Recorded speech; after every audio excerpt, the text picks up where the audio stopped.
Hey everybody, welcome to Tarot Tuesday. Last week we had the Two of Wands. It was pretty fun. Let's see what this week has in store. Alright. The Emperor. Alright. Okay. So here's the Emperor. I will fully admit I'm not a huge fan of this card, but you know it really serves its purpose in place, and I feel that it really asserts its authority. Obviously, it's an authority card, being an Emperor, but it helps to add that extra bit of gravity to a reading and a position. And uses really as a qualifier as well. So the Emperor is a masculine card, very masculine energy. And as you can see by the 4, I think, ram's heads on here, that it is associated with Aries. This card speaks to authority, okay? So this would be father figures, bosses. This could be anybody who is putting themselves in a power position.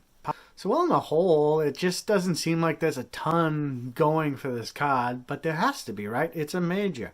So really what you have to do is look at how it turns out in your spread, or how it answers, if it's a 1 card, how it answers the question that was posed to it. And if we look at this graphically, like look at where he is. His throne is in the middle of these mountains, and so everything's rigid and stiff. Like his face is stiff, his pose is stiff. There's like really little to this. It's all about rigidity and order. Okay, so there's a lot to be like similarities between this and the Hierophant, with the order involved. But this one here is a bit of a different variety here. This is a 4. Okay, so this is number 4. And 4s are really about work and, hard work, nose to the grind, things like that. And so part of this, despite the fact that emperors you hardly ever had to work for their position, it's usually birthright, but in spite of that, this is showing, about hard work. Putting in the work will get you to where you need to go.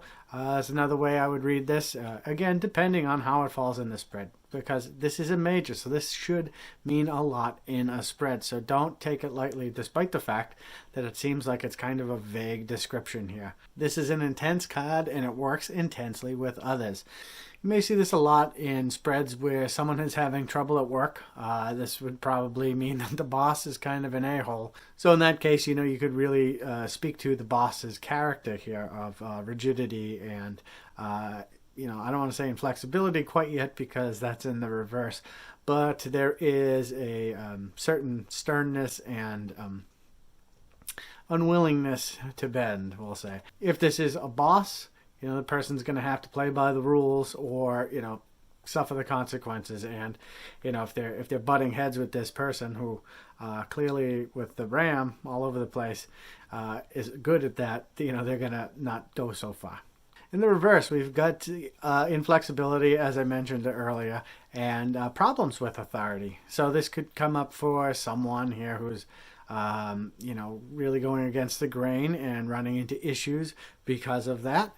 If we were to say, I know it's not the right card, but the Hierophant in reverse, we say, hey, kind of bend around the rules, go around the rules. And this one says that really that's what's getting them in trouble.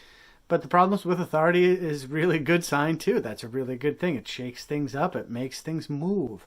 So if you see that in strengths, it's like, all right, bucking trends and going outside the norm. Problems with authority? Yeah, because you don't want to just sell for what they're feeding you. That is a really good strength. But like graphically, I find this card very boring too. The red power, okay, that makes sense. But the colors are all very similar palette and kind of boring. And there's really not a lot going on. And the Emperor himself's dull looking. So that leads to the question of like, why is this a major? What's so major about it? And this was where your intuitive reading of this card is really going to separate it from the traditional reading. This card, I feel, is all about feeling. You got to feel it in the spread. You got to feel it with the question. You have to feel it out 100%, because when you just look at the definition, it's boring. And there's like 4 words for it. And it's like this and then the opposite. It's lousy. And graphically, it's lousy. So how does it make you feel? When it comes up in the spread, does it fit the mold? Does it fit the spread? Does it fit what's going on? Does it fit the question? Or is it wicked out of place? Like, where is it? What's happening? What does it make you think of? And then when you ask the card, what are you telling me? What's the answer you get? Which card is it connected to? There are tons of variables here. And it's like everyone needs to be looked at because, this one just kind of, I feel, doesn't speak for itself, oddly, right? Because it's the Emperor and it's supposed to be this authority figure, but it doesn't really do it for me. I don't know, but I'm not a huge fan of it. I think that it's kind of dull, but it does work well in spreads, and it does really accentuate a lot. It's like an accent mark or something. I've had people ask me, like, what do you feel the Emperor means? And then I'm like, I don't know. It all depends. And that's how I feel this card is. It depends. Like sometimes you get it in a reading and it really, you're like, I do love that card. This really hammers it home.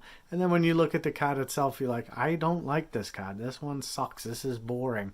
And it's a major, so you feel ripped off. Like, I almost don't want to count it, but it's one of the high majors too, at the low numbers. So I feel the single-digit majors really have something to say. Except this one. They can't all be winners. Anyway, for this one, really just see how it feels, see what happens in the spread, and you get better with it as it goes. There's not one easy answer for it, and I think maybe that's why it's a great card, and I'm giving it a bad rap. But use it, learn it, love it. Okay. That was the Emperor. I hope you enjoyed that. If you would like to learn tarot with me, we have one coming up, a new class coming up in April, but we have downloads always available, and that's Intuitive Tarot. And you can get that at ivyleaguepsychicacademy.com. And until then, I will see you next week.